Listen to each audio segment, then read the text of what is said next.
ఒకప్పుడు మన పల్లెల్లో ఉదయం అంటే పిట్టలటల కిలకిల, పచ్చని పొలాలు, స్వచ్ఛమైన గాలి, అదే అసలు జీవితం. 70 ఏళ్ళు దాటిన తాత తాటి చెట్టు ఎక్కేవాడు. వయసు పెరిగినా ఒళ్ళో బలం మాత్రం తగ్గేది కాదు.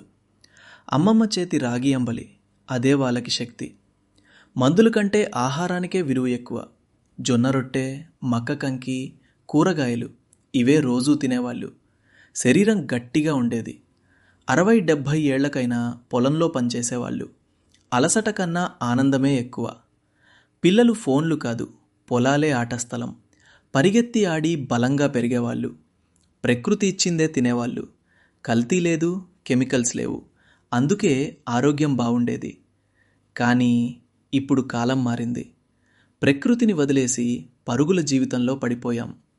ఇంటి భోజనం తగ్గింది, ఫాస్ట్ ఫుడ్ పెరిగింది. నాలుకకి రుచి, శరీరానికి నష్టం. నడక తగ్గింది, వ్యాయామం మర్చిపోయాం. ఫోన్ మాత్రం చేతిలోంచి దిగడం లేదు. 40 ఏళ్ళు కూడా రాకముందే హార్ట్ అటాక్, బీపీ, షుగర్ ఇవే ఇప్పుడు వార్తలు. బ్రెయిన్ స్ట్రోక్, గుండె జబ్బులు చిన్న వయసులోనే ఎందుకు వస్తున్నాయో మనమే ఆలోచించాలి. తేడా ఒక్కటే, అప్పట్లో ప్రకృతి దగ్గర బతికాం, ఇప్పుడు ప్రాసెస్డ్ ఆహారం దగ్గర బతుకుతున్నాం. ఇంకా ఆలస్యం కాలేదు.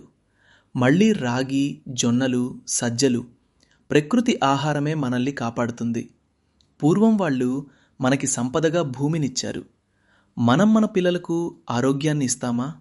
నిర్ణయం మన చేతుల్లో. భారతీయ సంప్రదాయాలు, కుటుంబ విలువలు, మారుతున్న సమాజంపై సందేశాత్మక వీడియోల కోసం మా ఛానల్ను సబ్స్క్రైబ్ చేయండి.